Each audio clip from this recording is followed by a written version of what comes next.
Hello tout le monde, j'espère que vous allez bien. Avant de commencer, je souhaite remercier MyMuesli qui sponsorise cette vidéo. Je pense qu'à force, vous connaissez MyMuesli étant donné que c'est la troisième fois que je collabore avec eux. Ils ont sorti leur nouvelle gamme de muesli de Pâques, donc en édition limitée, et à chaque fois qu'ils m'envoient leur gamme de muesli du moment, je ne suis jamais déçue. Il faut savoir que leurs muesli sont bio, sans additifs artificiels et sans sucre ajouté, donc ils sont totalement adaptés lorsqu'on recherche à avoir un mode de vie sain. Mais en plus de posséder une grande gamme de muesli différents, il est possible de concevoir soi-même son propre muesli sur leur site. J'ai également reçu un coffret de 6 mini muesli, ce que vous pouvez voir juste derrière. Sachez que vous pouvez obtenir ce coffret en cadeau. Pour ça c'est très simple, il suffit de commander pour minimum 15 €, d'utiliser mon code promo qui s'affiche juste ici et vous recevrez votre coffret de 6 mini muesli. Donc ça peut être une bonne idée pour éventuellement remplacer les œufs de Pâques. Vous pourrez cacher vos petits muesli dans le jardin ou dans la maison le jour de Pâques et ça vous permettra de varier les plaisirs chaque matin au petit-déj en variant les muesli. Donc je vous mets toutes les infos en description de la vidéo ainsi que le lien pour obtenir le coffret. Moi ce que je vais faire c'est que je vais aller préparer mon petit-déj. Bien sûr je vous emmène avec moi vu que le principe de cette vidéo c'est une journée dans mon assiette et je vais pouvoir déguster ce muesli. Vu que je l'ai reçu il y a quelques jours, je l'ai déjà testé et je peux vous dire qu'il est incroyable. Allez, let's go!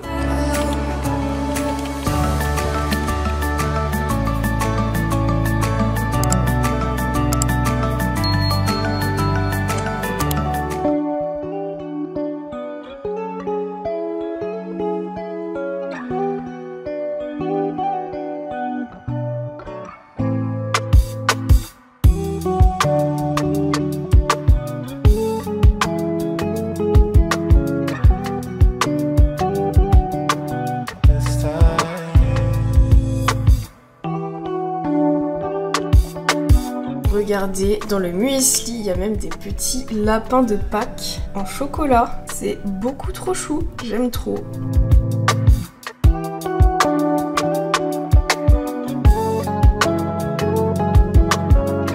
Bon les amis, nous sommes à l'épisode 6 de ma perte de gras et très exactement, j'entame la 4e semaine de déficit calorique. Alors je vais commencer par vous donner mon bilan de ce matin en termes de poids, de mensuration et de visuel. Ce matin, le bilan est un peu spécial parce que les mensurations ont bougé de manière un peu particulière. C'est-à-dire qu'il y a des endroits où j'ai pris et il y a des endroits où j'ai perdu. Au niveau de mon poids, par rapport à la semaine dernière, j'ai pris 400 grammes. Je suis passée de 58,8 kg à 59,1 kg.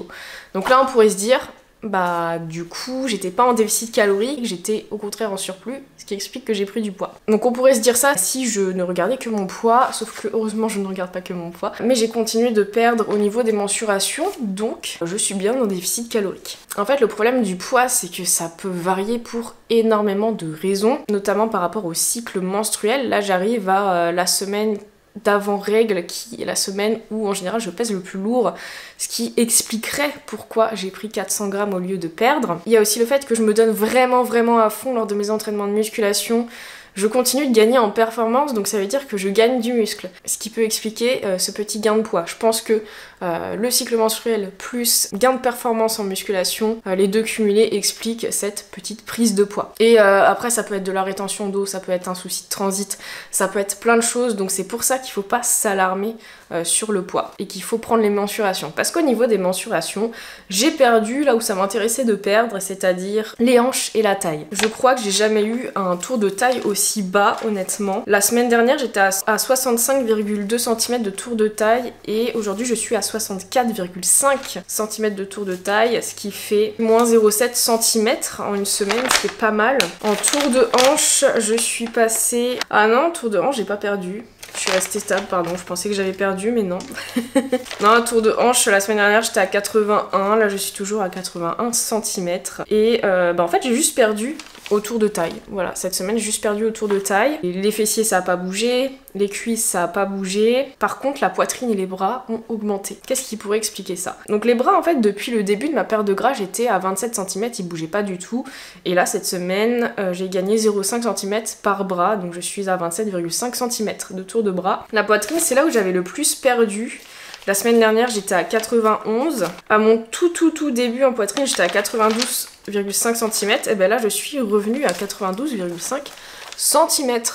Pourquoi est-ce que j'ai pris des bras et de la poitrine? Alors les bras, pour moi, c'est obligatoirement les entraînements de muscu. La semaine dernière, j'ai fait des super entraînements au niveau du haut du corps. Je pense qu'il y a eu un gain musculaire. Mais également la poitrine, ça peut s'expliquer par la variation du cycle menstruel aussi, hein. Les seins peuvent plus ou moins grossir en fonction du cycle menstruel. Voilà, donc il y a tous ces facteurs qui font que j'ai pris des centimètres au niveau du tour de la poitrine et au niveau du tour de bras. Mais vu que j'ai perdu des centimètres de tour de taille, et moi c'est surtout ce que je regarde, le tour de taille en perte de gras, parce que la taille c'est vraiment pas du tout une zone que je cherche à muscler, à hypertrophier, contrairement au reste du corps. Moi, j'entraîne pas du tout les abdos, ce qui fait qu'à aucun moment ma taille est censée s'hypertrophier, sauf si je prends du gras à ce niveau-là forcément.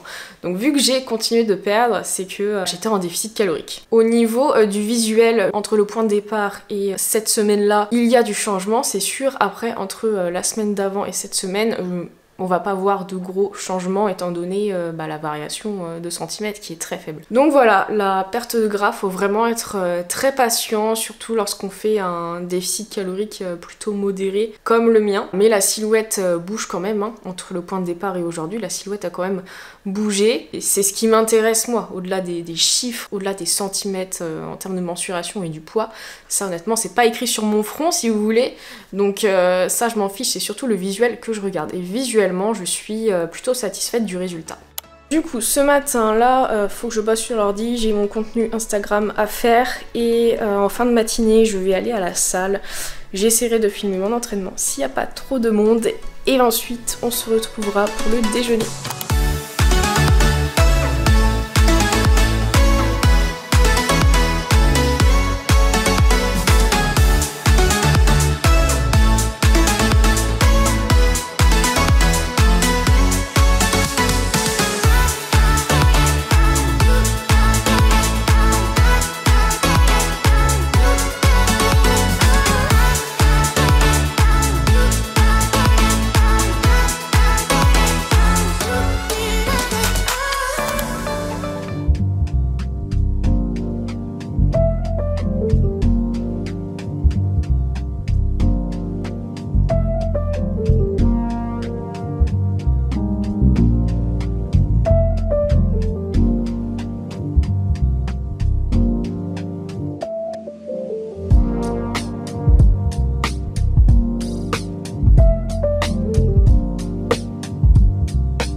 De terminer de manger. Maintenant je vais vous expliquer un peu la suite de ma perte de gras. Donc là je suis sur ma 4e semaine de déficit calorique et en fait ce qui se passe c'est que la semaine je suis giga motivée, donc je respecte mon plan alimentaire, de toute façon les recettes me font plaisir etc, donc je ressens pas de frustration.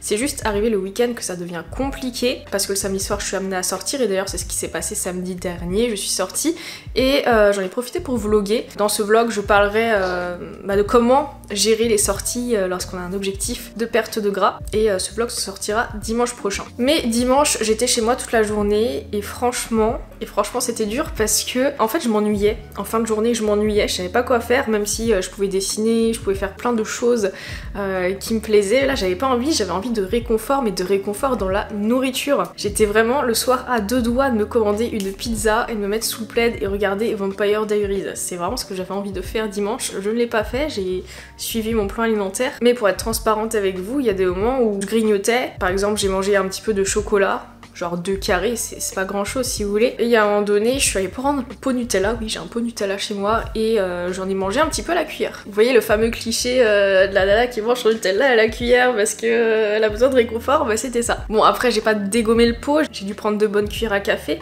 mais mine de rien ça suffit à annuler le déficit calorique sur la journée quoi. Donc ce qui peut expliquer aussi que mes mensurations aient très peu bougé pour ce bilan là, même si ça reste encourageant au niveau du tour de taille. Voilà, je suis totalement transparente avec vous, s'il y a des moments je craque, bah je le dis, hein. Je suis humaine, c'est pas parce que je suis influenceuse fitness entre guillemets que je vais tout faire parfaitement. Moi aussi j'aime bien trouver du réconfort dans la nourriture, mais c'est vrai que quand on doit respecter un plan alimentaire, c'est plus compliqué. Et du coup là je vais faire ma 4e semaine à 1800 calories, et je pense qu'ensuite je ferai une sorte de pause où je vais remonter mes calories pendant 1 ou 2 semaines pour ensuite reprendre un déficit à 1800 calories pendant 4 semaines. Parce que là pour l'instant je suis plutôt satisfaite des résultats. Je pourrais dessiner encore un petit peu plus mon ventre, mais rien ne presse non plus quoi. Donc ouais, la prochaine semaine ou les 2 prochaines semaines, je pense que je remonterai, peut-être pas jusqu'à mes besoins sont d'environ de 2200 calories, peut-être que je remonterai plutôt à 2000 calories, ce qui fera que je resterai en déficit, mais en déficit plus léger, ce qui fait que je continuerai à perdre du gras, mais vraiment tout doucement, et ensuite je recreuserai à 1800, et ensuite j'arrêterai. Donc voilà, je sais pas encore si je remonterai juste à 2000 calories ou si je remonterai à 2200 calories, donc c'est-à-dire mes calories de maintien, je sais pas encore. Je vous le dirai dans les prochains vlogs, mais voilà le plan. Je pense que ça me fera du bien de remonter un petit peu mes calories, comme ça, disons les envies de commander des pizzas par exemple, ça sera beaucoup plus facile à gérer, ça sera beaucoup plus facile à intégrer, à équilibrer sur les jours d'avant, les jours d'après, etc. Donc voilà comment je vois les choses pour les prochaines semaines. Et sachez que voilà, si vous aussi vous êtes en déficit calorique et que ça fait plusieurs semaines et que vous en avez marre de votre déficit calorique, vous pouvez très bien faire des pauses où vous remontez vos calories, où vous réduisez un peu le déficit, ou alors vous vous remettez à vos calories de maintien pour ensuite reprendre après. Ça permettra de relancer la machine, de retrouver de la motivation. Là, ce que je vais faire, c'est que je vais préparer le goûter de tout à l'heure parce que il faut que je le fasse reposer quelques heures au réfrigérateur. C'est une recette à laquelle j'ai pensé ce week-end et que j'ai noté, on va tester, ça se trouve ça sera un échec, mais en général, quand j'improvise des recettes comme ça en vidéo, ça marche plutôt bien. Donc c'est parti!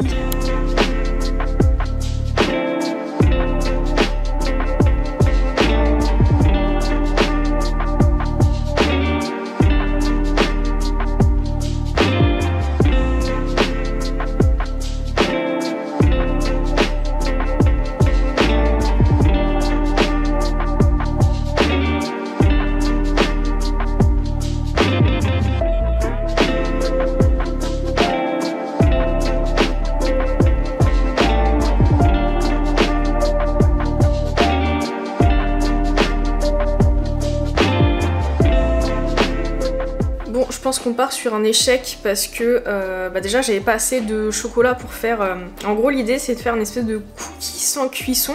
Alors déjà ma pâte à base de banane, farine, tout ça, elle était pas assez ferme.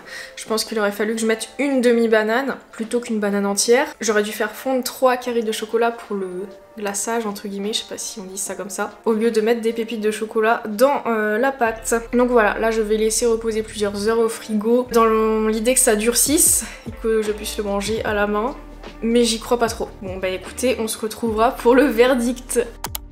Bon, je reviens tout juste de ma marche, je viens de sortir mon cookie raté. Ce que j'ai fait, c'est que je l'ai mis... Alors, quand je l'ai fait, je l'ai mis au frigo.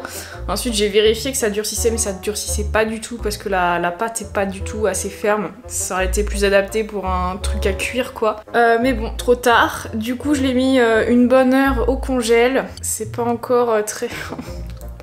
C'est pas ferme du tout. Ça ressemble à rien. Et ça casse de partout, voilà. On va manger ça à la cuillère. J'espère au moins que le goût est bon. En vrai c'est giga bon et j'aurais dû mettre ça plutôt dans un ramequin et recouvrir de chocolat et ça m'aurait fait une espèce de crème avec du chocolat dur par dessus. Là en cookie comme ça, bah c'est pas possible parce que la pâte est trop molle. Bah écoutez, je referai cette recette mais en version crème dans un ramequin. Mais c'est franchement très bon. Donc voilà, je valide quand même.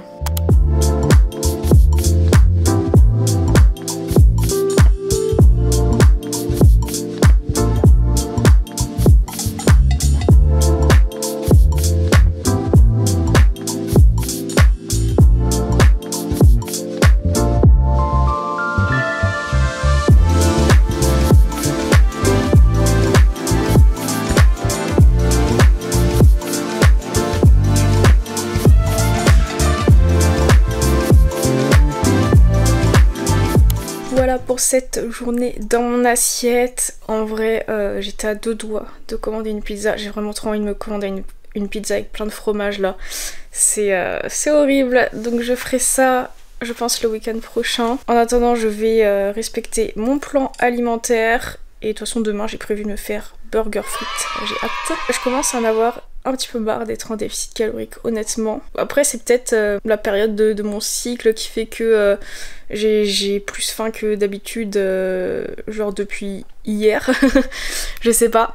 Mais ouais, la dernière semaine de déficit, enfin en tout cas d'apport à 1800 calories. Ensuite, je remonte un peu et ensuite, je réentamerai une diète à 1800 calories, histoire de faire une petite pause. Voilà, j'espère que cette vidéo vous aura plu. N'oubliez pas de laisser un commentaire, de liker la vidéo et de vous abonner. Et on se retrouve très bientôt pour une prochaine vidéo.